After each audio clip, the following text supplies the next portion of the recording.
Road ஓரமா ஒரு பையன் தண்ணி குடிச்சிட்டு இருக்கான். ஸோ அவனோட அப்பா வந்து பார்த்தீங்கன்னா, சாப்பிடாம மயங்கி போய் கிடந்தாரு. ஸோ அதனால இருக்கிற காச வச்சுட்டு யோசிக்கிறான். ஸோ பார்த்துட்டு என்ன செய்றான்னா, ஸோ இருக்கிற காச பார்த்துட்டு அந்த கடைக்கு போய் யோசிக்கிறான். ஒரு வாழைப்பழம் வாங்கி அப்பா வாங்கி குடுப்போம் அப்படின்னு யோசிச்சு குடுக்குறான். அப்ப என்ன செய்றாரு, அந்த காச வாங்கிட்டு ஒரு வாழைப்பழத்த குடுக்குறாரு அந்த அண்ணன். ஸோ இங்கிட்டு வந்து மாரி ஷர்ட்ட போட்டுட்டு யோசிச்சுட்டு இருக்கான். அதுக்கப்புறம் இங்க வந்து பார்க்குறான். அவன் வந்து பார்த்துட்டு அங்க ஒருத்தர் இல்லன்னு சொன்னா அங்க அந்த பொடியன் நிக்கிறான் பாருங்க. ஸோ அதுக்கப்புறம் பார்த்தீங்கன்னா சந்தோஷப்படுறான் அந்த இடத்த அவங்கள பார்த்துட்டு.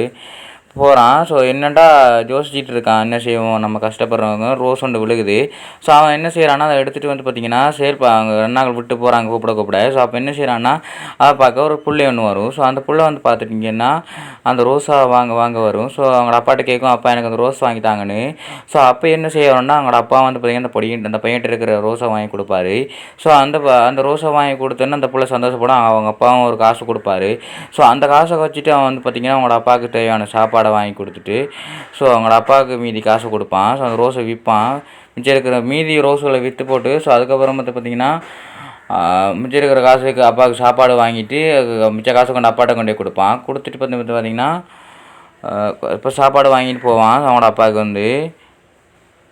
அவனோட அப்பா பார்த்துட்டு இந்த வயசுல என் பையன் இப்படி பார்க்குறான்னு சொல்லி ரொம்ப அழுகுறாரு பாருங்க. ரொம்ப கஷ்டத்துலேயும் அந்த பொடியன் வந்து பார்த்தீங்கன்னா, அவ்வளோ உதவி செய்றான். இப்படி ஒரு பையன் கிடைச்சதுக்கு ஒரு சந்தோஷப்படுறாரு.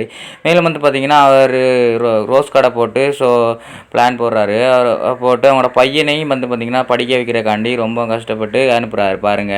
ஓகே, நன்றி.